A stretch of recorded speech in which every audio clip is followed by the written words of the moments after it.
Bonjour et bienvenue à cette webconférence dédiée aux produits de bourse. Vous connaissez les actions, les obligations, mais peut-être ignorez-vous encore que l'investissement en bourse passe aussi par d'autres produits de bourse comme les varants, les turbos ou encore les certificats. Alors quels sont les différents types de produits existants? Comment les acheter et les revendre? Quels sont les supports sur lesquels les loger? Quel est l'intérêt pour l'investisseur particulier et quels sont les risques inhérents à ce type de placement? Comment définir mon profil d'investisseur pour déterminer le produit de bourse qui me convient le mieux? Autant de questions que nous allons aborder avec Léa Gézéquel, responsable des relations investisseurs chez Société Générale. Bonjour Léa et bienvenue. Bonjour Sarah, merci beaucoup. Nous sommes ensemble pendant une demi-heure. Cet événement est interactif. Je vous rappelle que vous pouvez poser toutes vos questions via notre plateforme. Nous prendrons quelques instants à la fin de cette conférence pour y répondre. D'abord, commençons Léa par une question très simple. Comment définit-on un produit de bourse? Très bien Sarah. Alors, un produit de bourse, c'est très important d'avoir en tête que c'est une valeur mobilière listée sur Euronext. Euronext, c'est la bourse de Paris et ça s'échange aussi facilement qu'une action. Donc vraiment, à partir du moment où vous avez un produit avec un code ISIN, et en l'occurrence pour ces produits aussi un code court qu'on appelle un code mémonique, vous pouvez l'acheter et le vendre aussi simplement qu'un autre titre financier listé en bourse. Ces produits ont la particularité de pouvoir être traités sur des horaires qui sont étendus par rapport au marché actions français, puisque la Bourse de Paris pour les actions est ouverte de 9h à 17h30. Nous, sur les produits de bourse, ils vont être négociables entre 8h et 18h30, même 22h chez certains partenaires, comme Boursorama Banque, où là, on est vraiment sur des horaires de trading très élargis, ce qui peut être extrêmement commode, notamment pour les investisseurs qui traitent sur les marchés étrangers. Ces produits, ils vont être logeables via un compte titre. Ça aussi, c'est un des gros atouts de ces véhicules, puisque finalement, il n'est pas nécessaire d'ouvrir un compte chez l'émetteur du produit pour pouvoir les acheter. N'importe quelle banque traditionnelle ou courtier en ligne vous permet, via ce code ISIN, d'acheter ce produit comme s'il s'agissait, encore une fois, d'une action. Ce qui est aussi très important à avoir en tête, c'est que ces produits ils sont émis dans un cadre réglementaire qui est strict. C'est-à-dire que ce sont des produits qui possèdent un prospectus, des suppléments, mais aussi les fameux documents clés de l'investisseur, où l'investisseur est en mesure de savoir un petit peu quelle est l'échelle de risque qu'il prend, quel est le bénéfice potentiel qu'il peut attendre des produits. Et enfin, les produits sont négociables soit via la bourse, donc sous le mode de fonctionnement d'un carnet d'ordre classique, donc avec les offres et les demandes qui viennent se rencontrer, soit en échange direct avec le courtier partenaire, comme par exemple Boursorama. Alors maintenant que nous avons une définition bien claire et que l'on sait notamment que ce type de produit finalement s'échange aussi facilement qu'une action et se souscrit par exemple via un compte titre, quelles sont les différentes catégories de produits de bourse auxquelles un investisseur particulier peut souscrire? Oui, alors effectivement, c'est très important parce qu'on parle souvent des produits de bourse et on a tendance un petit peu en France parfois à cantonner ça aux produits à effet de levier, alors que les produits de bourse, en fait, ça recoupe 3 familles très différentes en termes de profil d'investisseurs. Et pour vous donner un exemple, par exemple, chez Société Générale, on est aux alentours en France de 12 000 produits listés en bourse qui sont répartis autour de ces 3 familles. Donc la première famille, ce sont les produits d'indexation. Donc là, vous allez retrouver tout ce qui est certificat 100%, tracker. Ensuite, vous allez avoir les produits de rendement, comme les bonus capés et aussi les discounts. Et enfin, vous allez avoir les produits à effet de levier qui, eux, sont les plus populaires en France, mais ce n'est pas forcément le cas dans d'autres pays européens, où là, vous allez avoir les varants, les turbos, les leverage and short, les capés florés, les stability. Voilà, ça c'est 3 principales familles. Et ces produits, en fait, ils sont classifiés au niveau européen, au niveau aussi français avec l'AFPDB. Et ce cadre, en fait, favorise une certaine transparence et une certaine harmonie entre les pays européens, ce qui permet à l'investisseur, en fait, de savoir si son produit, c'est un produit à effet de levier, s'il a une barrière désactivante ou non. Donc, tout ça est très cadré. En fait, c'est finalement grâce à ça que l'investisseur particulier va s'y retrouver, si je comprends bien. Exactement, c'est une cartographie. D'accord. Et alors, si on rentre dans le vif du sujet, on va peut-être maintenant commencer par la présentation de ces produits avec les produits à effet de levier. On sait qu'un produit à effet de levier évolue en fonction des paramètres de marché, mais alors, qu'est-ce que ça signifie? Alors, effectivement, c'est une très bonne question puisque quand un investisseur va acheter un produit, l'une des premières questions à se poser, au-delà de la promesse du produit, c'est de savoir comment le prix du produit va évoluer, puisque je le rappelle, et c'est valable pour tous les produits de bourse, pour toutes les familles, ces produits ne varient pas en fonction de l'offre et de la demande, comme sur une action. Donc même si personne ne veut acheter un produit, ça ne veut pas dire que son cours ne va pas augmenter. Non, les produits de bourse, ils varient en fonction d'autres paramètres. Donc la première catégorie de produits, les produits à effet de levier, l'objectif du produit, la promesse, c'est d'amplifier les variations du sous-jacent. Donc cette amplification, elle peut se faire à la hausse ou à la baisse. C'est-à-dire qu'on va pouvoir investir sur une hausse potentielle du sous-jacent en l'amplifiant, ou au contraire investir sur une baisse potentielle, ce qui n'est pas possible de faire notamment en achetant une simple action. Donc ça, c'est aussi un intérêt fort des produits de bourse, c'est qu'on peut investir sur la hausse mais aussi à la baisse. Donc cet effet de levier, bien sûr, il va permettre d'amplifier les gains, mais attention, il amplifie aussi les pertes. C'est-à-dire que si jamais l'investisseur se trompe de sens, par exemple, il pense que ça va monter et ça se met à baisser, l'effet de levier va aussi avoir un impact de manière négative en amplifiant les pertes. Donc ça, c'est vraiment important de l'avoir à l'esprit quand l'investisseur va choisir son effet de levier. Plus l'effet de levier va être fort, plus le gain potentiel va être important, mais aussi le risque prix est fort. Donc, parmi les produits à effet de levier, on va retrouver les varants, qui sont les premiers produits à effet de levier à avoir vu le jour en France, mais aussi les turbos qui concentrent aujourd'hui la majeure partie des échanges sur ces produits, et les leverage and short. Donc là, vraiment, c'est des produits qu'on va aller acheter quand on a une conviction directionnelle, c'est-à-dire une anticipation de hausse ou de baisse, qui est forte. Donc on sait, on pense savoir tout du moins ce qui va se passer. Ça va aussi permettre de mettre en place des convictions de stabilité, avec des stability par exemple, où là, on sait que ça ne va pas bouger, et cette anticipation de stabilité va être amplifiée. Ces produits sont plutôt adaptés à des scénarios d'investissement très courts ou moyen terme. Donc très court, ça peut être sur quelques heures, par exemple investir sur la publication de résultats, ou moyen terme sur quelques semaines, quelques mois, mais ce ne sont pas des produits qui sont adaptés à garder plusieurs années dans son portefeuille. Tout à fait. Ça, c'est très important de le noter d'ailleurs. Effectivement, voilà, c'est vraiment fait pour des investisseurs actifs sur une période de temps qui est quand même assez courte ou moyen terme, et qui nécessite une surveillance approfondie des produits. C'est-à-dire que ce n'est pas le genre de produit qu'on achète avant de partir en vacances 3 semaines sans regarder. Au préalable, et beaucoup de pédagogie, on y reviendra d'ailleurs. Exactement, ce sont des produits destinés à un public averti. Donc on a parlé de l'effet de levier pour amplifier les variations du sous-jacent. C'est aussi important de savoir que ces produits peuvent permettre de couvrir un portefeuille, de se protéger contre une baisse. Si par exemple on détient un titre qu'on ne veut pas vendre mais on pense qu'il va peut-être chuter un petit peu pendant quelques mois, ça peut être intéressant d'acheter un produit pour se prémunir de cette baisse tout en gardant le titre dans son portefeuille. Donc sur ces produits, quelles questions on va se poser avant d'investir? On va se demander s'il y a une barrière désactivante, parce que sur les turbos il y en a, mais sur les leverage and short et les varants il n'y en a pas. Donc ça change quand même pas mal la donne. Aussi, on va regarder si son produit a une maturité ou si au contraire on est sur un scénario qui est potentiellement illimité comme sur un turbo illimité. Est-ce que la volatilité implicite et le temps ont un impact sur la valorisation de notre produit? Puisque de toute manière, sur tous ces produits, le paramètre majeur qui va influencer sur la valorisation du produit, c'est le cours du sous-jacent. Donc le sous-jacent, c'est l'actif financier sur lequel notre produit est adossé. Voilà, ça peut être une action, un indice, une matière première, ça peut être plein de choses. Voilà, donc ça va être le paramètre principal qui fait varier le prix d'un produit de bourse. Mais sur certains types de produits comme les varants, la volatilité ou le temps ont aussi un impact sur la valorisation. Donc avant d'acheter, bien regarder via les documents commerciaux, les vidéos pédagogiques, qu'est-ce qui fait bouger le prix de mon produit. Et enfin, est-ce que dans le pire des cas, si jamais par exemple je suis désactivée sur un turbo, est-ce que j'ai une chance d'avoir une valeur de remboursement ou pas? Sur certains produits c'est le cas, sur d'autres ça ne l'est pas. D'accord, donc bien se renseigner avant, être très attentif à ce type de produits qui sont effectivement pas destinés à n'importe quel investisseur. Non, c'est pour des investisseurs avertis. Alors pour que ce soit plus clair, Léa, on va peut-être prendre un exemple concret de produit à effet de levier avec le turbo. Qu'est-ce qui fait finalement évoluer le cours de mon turbo? Alors, sur un turbo, c'est assez simple puisque c'est le cours du sous-jacent qui va faire évoluer le prix de votre turbo.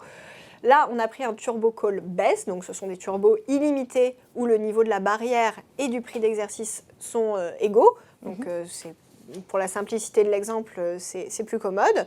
Donc là, quand on achète un turbo call sur un indice, quel est le scénario de l'investisseur? C'est que clairement, il pense que cet indice va augmenter de manière immédiate. On est sur un investissement immédiat. Donc là, turbo illimité, le cours de l'indice sous-jacent sur lequel on investit est actuellement à 6500 points. La barrière et le prix d'exercice du turbo sont à 6300 points. Donc là, l'objectif clairement, c'est de ne pas descendre en dessous de 6300, puisque si les 6300 points sont touchés, le turbo est désactivé sans valeur, puisque sur les turbos illimités best, il n'y a pas de valeur de remboursement. Donc la parité du turbo, elle est de 1000. La parité, c'est en fait l'équivalent en nombre de turbos qu'il faudrait acheter pour couvrir l'équivalent d'un sous-jacent, mais ça sert surtout à comprendre comment est calculé le prix du turbo. Puisqu'en fait, le cours du turbo, c'est le cours du sous-jacent moins le prix d'exercice. Donc la différence entre le cours actuel et l'objectif et la barrière. La barrière désactivante. Voilà, désactivante, tout à fait. Divisé par la parité du produit. Donc ça permet de comprendre pourquoi ce turbo-là vaut 20 centimes. Alors, premier scénario défavorable, l'investisseur s'est trompé de sens. Malheureusement, au lieu de monter, l'indice baisse et il baisse à 6400 points, ce qui représente à peu près 1,54% de baisse de l'indice. Dans ces cas-là, le cours du turbo call, toujours selon cette même formule indiquée au-dessus, cours du sous-jacent moins prix d'exercice divisé par parité, le cours du turbo call passe à 10 centimes d'euros, donc moins 50% sur le cours du turbo call. Donc là, on voit que l'amplification de la perte a été par 32. C'est pas sans conséquence quand même. Voilà. Il faut être très vigilant. Ouais. Donc 32, c'est l'effet de levier. Donc là, je vous ai pris volontairement un exemple très probant, donc avec un effet de levier très important. Bien sûr, si vous choisissez un effet de levier de 2, vous êtes beaucoup moins impacté.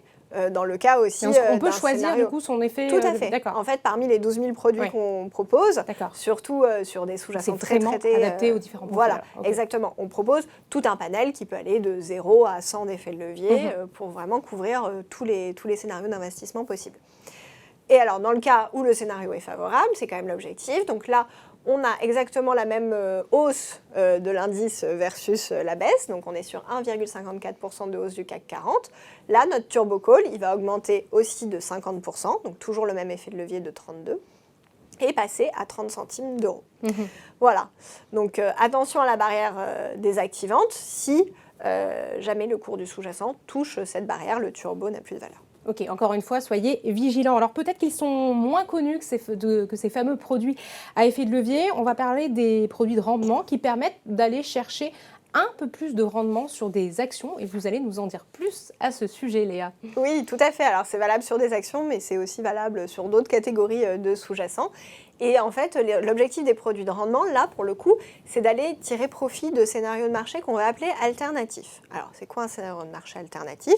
Contrairement aux produits à effet de levier, où on a une conviction forte de hausse, de baisse ou de stabilité, sur les produits de rendement, on va avoir une conviction de mouvement modéré. C'est-à-dire qu'on va se dire, par exemple, moi j'aime beaucoup le titre Total, je le connais bien, je comprends comment l'entreprise fonctionne, j'ai une conviction forte, mais là je pense que dans les mois qui viennent, il ne va pas se passer grand-chose pour Total, que peut-être ça va légèrement baisser, peut-être ça va être stable, peut-être ça va monter un peu, mais pas suffisamment pour que je me dise, tiens, je vais acheter le titre Total, ou au contraire, je vais essayer d'investir à la baisse. C'est vraiment des mouvements assez atones. Et dans ces cas-là, les produits de rendement, eux, vont permettre d'aller en fait chercher un montant fixe de remboursement du produit pour une variation qui ne va pas dépasser une certaine variation. Donc là, on va retrouver les bonus capés, les discounts. Donc pour tout ce qui est hausse modérée, faible baisse ou stabilité, ce sont vraiment des produits qui vont être adaptés et contrairement aux produits à effet de levier, c'est des produits qu'on peut garder un petit peu plus longtemps. Donc on est plus sur du moyen terme. C'est des produits C'est-à-dire alors c'est des produits en général qui sont émis avec une maturité qui va entre 3 mois et 1 an et 3 mois, on va dire. Mais on peut effectivement les garder toute la durée de détention du produit ou on peut les garder qu'un morceau, puisque ça, c'est vrai que c'est important de le rappeler. Mais les produits de bourse, vous pouvez les acheter et les revendre à n'importe quel moment de la vie du produit. Vous n'êtes pas obligé de les acheter au départ et de les garder jusqu'à la fin. Vous pouvez, comme ils varient tout le temps en fonction de l'évolution. La maturité, c'est vraiment la durée de vie du produit, de votre produit. Voilà, la durée de vie maximale. Mais vous pouvez les vendre à n'importe quel moment. C'est un marché qui a la particularité d'être totalement liquide comme une action. Donc l'émetteur contribue en permanence durant les horaires de bourse et les jours de bourse le produit à l'achat et à la vente. Donc vous pouvez décider à n'importe quel moment de rentrer dans un produit ou au contraire d'en sortir. Donc avec les produits de rendement, en fait, vous allez aller chercher à améliorer le couple rendement-risque, donc à avoir un peu plus de rendement pour le même risque-prix que sur le sous-jacent, ou au contraire, prendre un peu moins de risque pour le même rendement. Donc là, les questions qu'il va falloir se poser avant d'investir sur ces produits, c'est quel horizon de temps? Est-ce que mon scénario rentre bien dans l'horizon de temps maximal de la maturité du produit? Le plafonnement de la performance, puisque en contrepartie en fait, de ce boost du couple rendement-risque, si jamais je me trompe sur mon scénario et qu'en fait le titre a une hausse exponentielle, dans ces cas-là, mon gain va être plafonné. Et en fait, dans les produits financiers, il n'y a jamais de miracle. Il y a toujours une contrepartie. Et la contrepartie, là, c'est que si jamais le sous-jacent augmente énormément, je ne profiterai que d'une partie de la hausse. Voilà. Et enfin, quelle protection en cas de baisse j'ai? Jusqu'à quel niveau le cours du sous-jacent peut baisser sans que mon droit à ce montant fixe soit désactivé, entre guillemets. Ok, alors on va maintenant parler des produits d'indexation, les troisièmes. Oui. Le but, c'est d'aller chercher, si on comprend bien, des sous-jacents un peu plus difficiles à trouver que des actions. Le pétrole, j'imagine, Léa? Oui, exactement. Le pétrole, c'est un très bon exemple. Le pétrole, même le CAC 40, pour un investisseur qui s'amuserait à répliquer la pondération du CAC, ce serait très compliqué, ça lui coûterait très cher en frais de courtage. Donc vraiment, les produits d'indexation, ce sont des produits dont le fonctionnement est très simple, puisqu'ils vont répliquer, ni plus ni moins, la variation du cours du sous-jacent, bien sûr, aux frais de gestion près. Et donc là, ça va être les trackers 100%, les certificats 100%. Ils sont adaptés au scénario de hausse, puisque là, on va miser vraiment sur l'augmentation du cours du sous-jacent. On peut les garder, là, pour le coup, sur un horizon moyen, voire très long terme, puisque là, vraiment, on est dans une optique beaucoup plus de porteur d'un titre. Et donc, c'est rendre accessible certains sous-jacents à des clients particuliers. Donc, vous avez dit le pétrole, effectivement, se faire livrer un baril chez soi, c'est très peu commode. Il y a aussi l'or, voilà. Et ce qui est aussi très intéressant sur les produits d'indexation, c'est que vous allez avoir la possibilité d'acheter en euros un produit sur un sous-jacent en dollars. D'ailleurs, c'est valable aussi sur les autres familles de produits de bourse. Voilà. Mais nos produits, même s'ils sont sur un sous-jacent qui est libellé dans une devise étrangère, nos produits seront toujours libellés en euros. Donc, pour acheter une action du Nasdaq ou pour acheter une matière première listée à New York, vous aurez toujours un produit qui est libellé en euros. Après, il peut être couvert ou non contre le risque de change. Ça, c'est ce qu'on appelle un produit quanto ou non. Mais on propose tous les panels de solutions. Donc là, les bonnes questions à se poser, c'est le risque de change, parce que mon produit, il est libellé en euros, mais s'il n'est pas ce qu'on appelle quanto, il n'est quand même pas immunisé contre une variation du taux euro-dollar. Donc, est-ce que quand j'achète un produit comme ça, je porte un risque de change ou non? Et quels frais de gestion j'ai sur le produit? C'est quand même un critère, bien sûr, de décision. Sur les autres catégories de produits, il n'y a pas de frais de gestion. C'est les seuls sur lesquels il y a des frais. Très bien. Je rappelle d'ailleurs que tous ces produits présentent un risque de perte en capital. Tout à fait. Aucun de ces produits n'est garanti en capital. Et justement, Léa, pour déterminer les produits qui me sont les plus adaptés, il est nécessaire, et comme pour n'importe quel investissement d'ailleurs, de se construire ce qu'on appelle un scénario d'investissement. Mais alors, comment fait-on pour se forger des convictions, finalement, un peu comme un pro des marchés?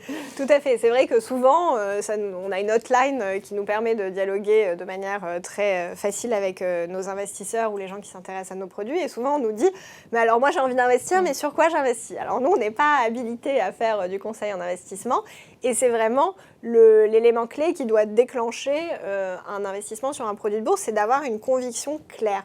Donc c'est quoi un scénario d'investissement? Donc c'est une conviction claire sur l'évolution du sous-jacent, le sens. Est-ce que ça monte? Est-ce que ça baisse? Est-ce que ça reste stable?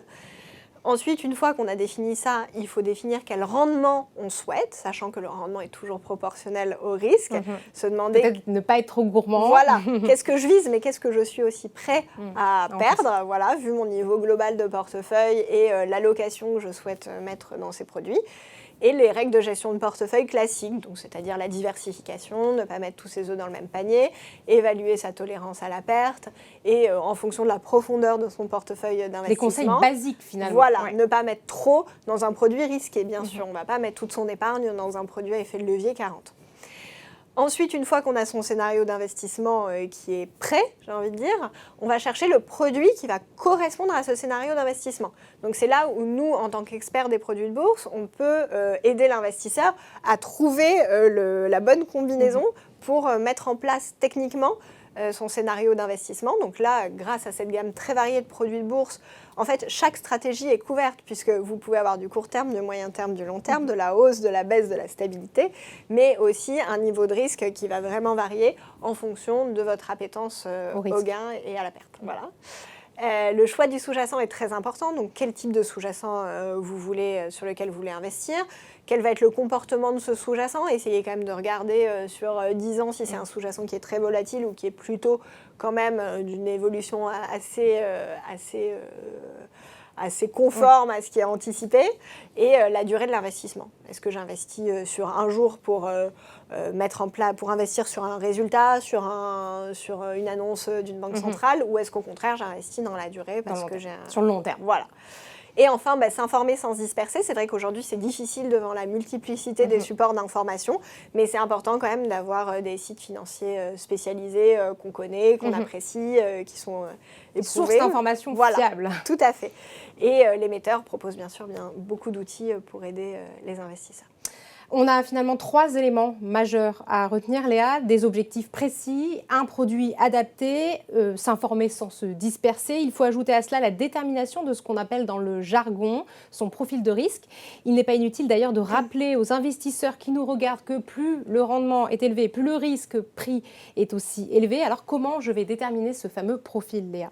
Oui, tout à fait. Alors, c'est vrai qu'on l'a beaucoup martelé au fil de la conférence, mais c'est vraiment très important. Il n'y a pas de miracle. Si on prend beaucoup d'effets de levier, si on espère avoir un rendement très élevé et très rapide, on prend aussi beaucoup de risques.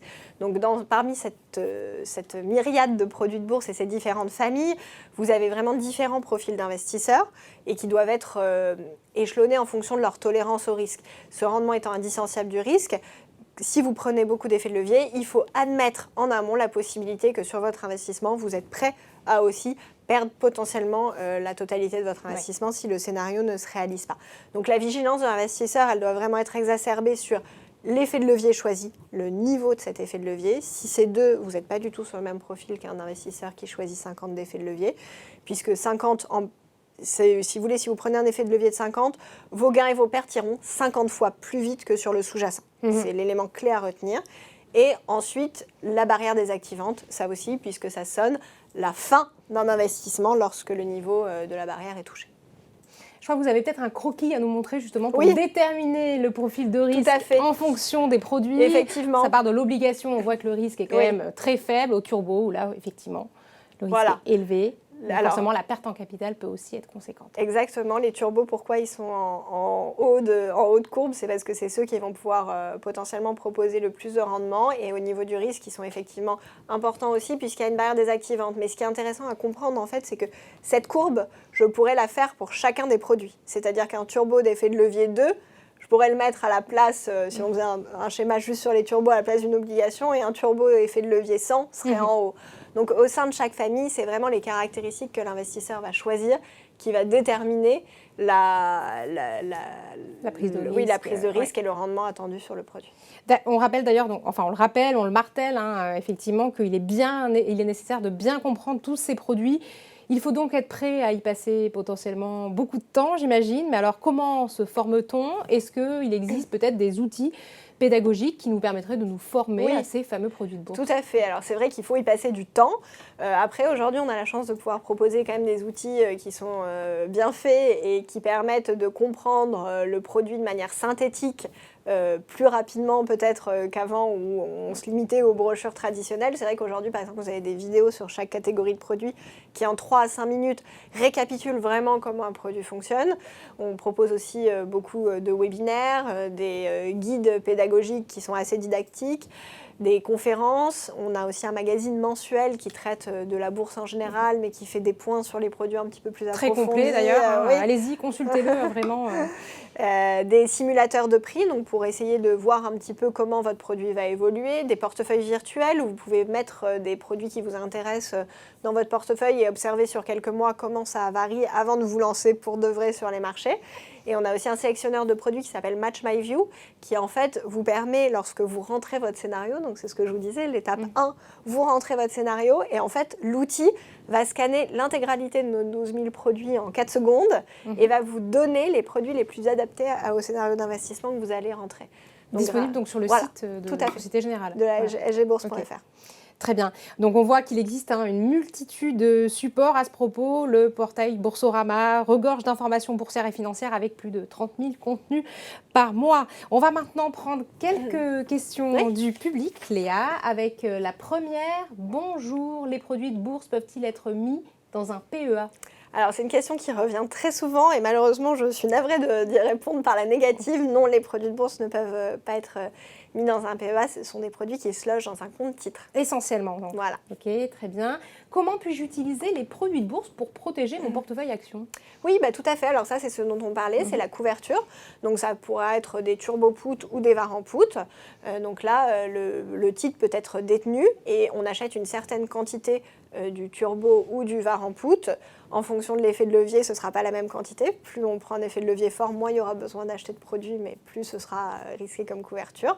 Et ça permet effectivement de pouvoir protéger son portefeuille contre une baisse temporaire, puisque le portefeuille action baissera, mais le portefeuille var ou turbo-put, lui, augmentera. Donc l'objectif, c'est d'arriver à un niveau neutre sur la position globale. Une question de Franck aussi, beaucoup de questions sur cette conférence. Léa, peut-on perdre plus que le capital investi avec des turbos ? Non, alors ça, c'est la bonne nouvelle, c'est que jamais sur ces produits, le pire des cas, c'est de tout perdre, ce qui est déjà très ennuyeux, mais jamais vous ne pourrez perdre plus que ce que vous avez investi, contrairement à d'autres produits à effet de levier. Effectivement, il n'y a pas d'appel de marge, c'est vraiment un marché qui est fait pour les particuliers avec certaines règles de protection et notamment le fait que vous ne pouvez jamais perdre plus que ce que vous avez investi. Jamais, jamais. Très bien.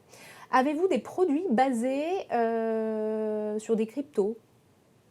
Non, pour le moment, il n'y a pas de... La société on ne se positionne pas sur le sujet. Une question de Léon, quels sont les différents sous-jacents ? Oui, c'est intéressant finalement le terme sous-jacent. Oui, tout à fait. Alors sous-jacent, puisque en fait, c'est le produit va réagir, le prix du produit va varier en fonction du sous-jacent. C'est pour ça qu'on appelle ça un sous-jacent. Donc ça peut être une action. Alors on a des actions françaises, des actions européennes, des actions américaines, des actions chinoises. On a vraiment beaucoup d'actions. D'accord, n'importe quelle action. Voilà. Pas n'importe laquelle, parce que sinon ce serait infini, mais on a énormément d'actions partout dans le monde. Ça peut être des indices, des matières premières, des métaux précieux, des devises, des taux d'intérêt, donc des indices sectoriels aussi. Donc vraiment, on est très... et puis on est toujours... c'est-à-dire que c'est une gamme qui est vivante. Chaque semaine, presque, il y a des nouveaux sous-jacents qui viennent renforcer notre gamme, notamment les introductions en bourse, à chaque fois qu'il y a une introduction. Qui sont nombreuses actuellement. Voilà, qui sont tout à fait nombreuses et qui, en général, drainent beaucoup l'intérêt du public. Depuis la FDJ, on voit que le public français est très friand d'introduction en bourse. Donc ça arrive très souvent, d'ailleurs, qu'on ait des produits dès le premier jour de l'introduction en bourse sur ces produits. Une question de Mohamed qui est intéressante. La barrière désactivante concerne-t-elle tous les produits de bourse ? Non. Voilà, vous l'avez évoqué, mais... Non, pas du tout. En fait, la barrière désactivante, ça va vraiment être valable sur les turbos et sur les stability. Sur les autres produits, vous pouvez avoir ce qu'on appelle des bornes, mais qui ne désactivent pas le produit. Donc non, c'est pour ça que quand on choisit un produit à effet de levier aussi, c'est important de regarder s'il y a une barrière désactivante ou non, parce que qui dit effet de levier ne dit pas forcément barrière désactivante. Très bien, on va peut-être prendre une dernière question pour conclure sur la maturité des produits, donc la durée finalement de ces produits de bourse. Alors 3 mois, 9 mois, comment on choisit cette maturité ? Alors ça dépend vraiment du scénario d'investissement. Donc par exemple Qu'est-ce que vous recommandez vous par exemple ? Nous on recommande rien parce que ça dépend vraiment du scénario d'investissement. On va avoir des investisseurs qui veulent vraiment avoir un investissement ciblé sur une publication de résultats ou sur une nouvelle qui est très ponctuelle. Dans ces cas-là, ils vont garder leur produit quelques heures. Donc là, j'ai envie de dire, peu importe qu'il y ait une maturité courte ou qu'il n'y ait pas du tout de maturité, pour eux, ça leur est égal. Par contre, pour un investisseur qui va vouloir acheter un produit d'indexation sur l'or parce qu'il pense que dans les 5 ans, l'or va servir de valeur refuge globalement, là, il faut faire attention de ne pas acheter un produit de maturité 3 mois, plutôt prendre un produit illimité pour être tranquille dans son scénario et couper sa pause quand on le souhaite. Très bien. Merci Léa, merci pour cette présentation très pédagogique. Merci à tous, merci d'avoir suivi cette conférence. Restez connectés pour la prochaine webconférence à 10h15 avec cette question sur laquelle vont se pencher nos experts. Pourquoi, malgré la pandémie, la bourse va si bien et comment en profiter ? À très vite.